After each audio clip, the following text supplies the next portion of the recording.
The current US naval and air power buildup in West Asia represents one of the most explicit examples of coercive diplomacy, backed by credible military force in the post-Cold War era. What is unfolding is not sudden crisis but the visible culmination of a long-running structural confrontation between the United States and the Islamic Republic of Iran, one rooted in incompatible security architecture, clashing regional ambitions, and the unresolved legacy of nuclear question. The concentration of American military assets, aircraft carriers, destroyers, strategic bombers, refueling aircrafts, and command and control platforms signals that Washington is deliberately moving from rhetorical deterrence into a realm of executable military options. This is not accidental, nor it is merely symbolic. It is designed to compress Iran's decision making space by raising the immediate cost of defiance while preserving escalation dominance for the United States. At the center of this confrontation stands the collapse of the diplomatic framework established by the Joint Comprehensive Plan of Action. Abandoned during the first presidency of Donald Trump, that decision didn't merely dismantle a treaty, it removed the stabilizing mechanism that had allowed both sides to postpone a direct reckoning.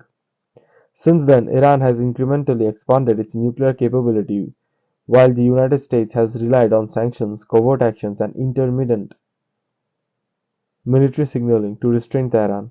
What has changed in the present moment is the convergence of domestic unrest inside Iran, the perception in Washington that diplomatic stalling has increased its limit, and the political calculus of a US leadership that views credibility as a strategic asset that must be actively enforced rather than rhetorically asserted. The deployment of the aircraft carrier USS Abraham Lincoln, followed by the movement of the USS Gerald R. Ford towards the region, is particularly significant because aircraft carriers are not general-purpose deterrents. They are instruments of sustained offensive warfare. A single carrier strike group provides air superiority, strike capability, electronic warfare, and missile defense, but two carriers operating in proximity enable continuous round-the-clock operations across multiple axes. This configuration is optimized for a prolonged air campaign rather than a one-off punitive strike.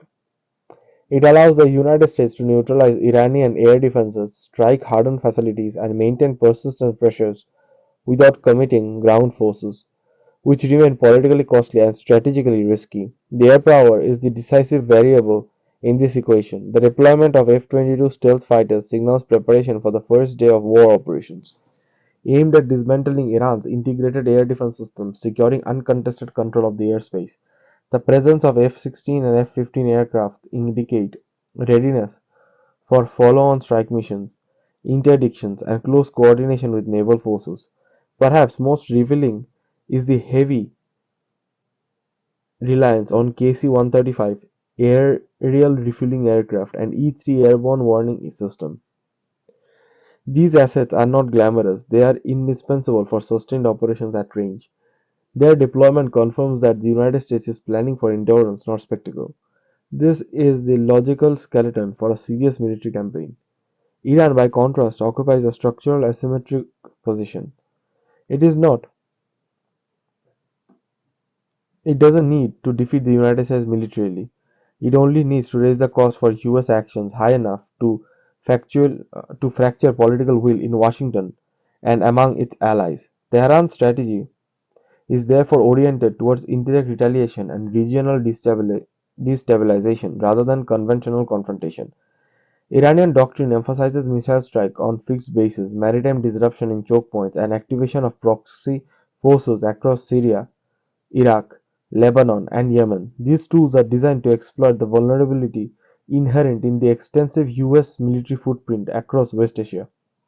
American bases, personnel, and logistical hubs become leverage points rather than purely defensive assets. The article emphasizes on tens of thousands of US troops stationed throughout the region is not identical. These forces represent both power, projection, and exposure. In a high intensity conflict, Iran's most effective early move would be to target these installations with missiles and drones, creating casualties and forcing Washington to choose between escalation and restraint. This dynamic explains why the current US posture is paired with last-minute diplomatic engagement. Talks in Geneva are not an expression of optimism, but a procedural necessity. They allow Washington to demonstrate that military action is undertaken follows the exhaustion of diplomatic avenues rather than their abandonment. Statements from US officials such as Vice President J.D. Vance reinforces this interpretation. When Washington asserts that Iran has not acknowledged American red lines, it is signing that negotiations are not cosmetic grounds. Failing on substantive, not cosmetic grounds. Iran's reference to guiding principles reflects a familiar pattern of ambiguity designed to buy time, fragment international consensus, and avoid irreversible commitments. In a context where US forces are already in motion, such ambiguity becomes strategically dangerous rather than diplomatically useful. Domestic dynamics within Iran further complicates this picture. The protests that erupted over Iran on economic grievances and evolved into broader opposition to the Islamic Republic has introduced a volatile internal variable.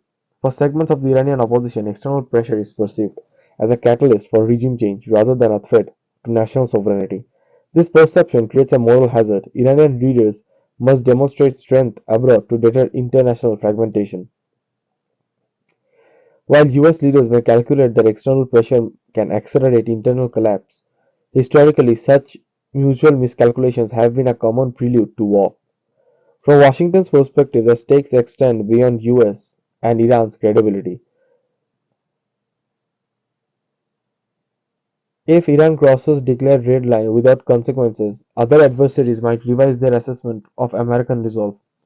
Conversely, decisive action against Iran would reverberate across multiple theaters, influencing calculations in conflict far removed from West Asia. And this is how the current buildup cannot be understood solely through a regional lens. It is a global signal embedded in steel, fuel, and flight hours. Despite the scale of the buildup, a full-scale ground invasion of Iran remains highly unlikely. The memory of Iraq, combined with Iran's geography, population, and internal cohesion under external attack, makes such an option strategically unattractive. The United States is instead posturing for an air and sea-dominated campaign that degrades Iranian strategic capabilities while avoiding the long-term occupation costs that have historically eroded American power. The objective would not be conquest but compellence, forcing Iran to accept constraints it has thus far resisted. The most probable outcome therefore fall within a narrow band.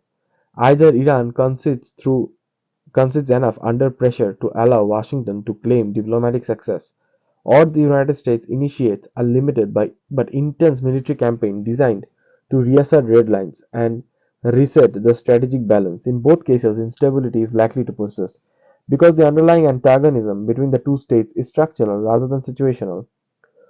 Even a successful deal would merely deter confrontation unless accompanied by a broader reconfiguration of regional security arrangements, something neither side currently appears willing or able to deliver. In sum, the US naval and air power buildup in West Asia is not a bluff, nor is it an inevitability. It is a calculated attempt to force resolution in a confrontation that has managed, deferred, and recycled for over a decade. The presence of carriers, advanced aircrafts, enabling asset transforms political theaters into executable plans, shrinking the margin for error on all sides. Whether this trend in war or coerced compromise will depend less on public statements than on private calculations of risk, credibility, and survival. What is already clear is that era of low-cost ambiguity in US-Iran relations is ending, replaced by a far more dangerous phase in which miscalculation carries immediate and irreversible consequences for both sides.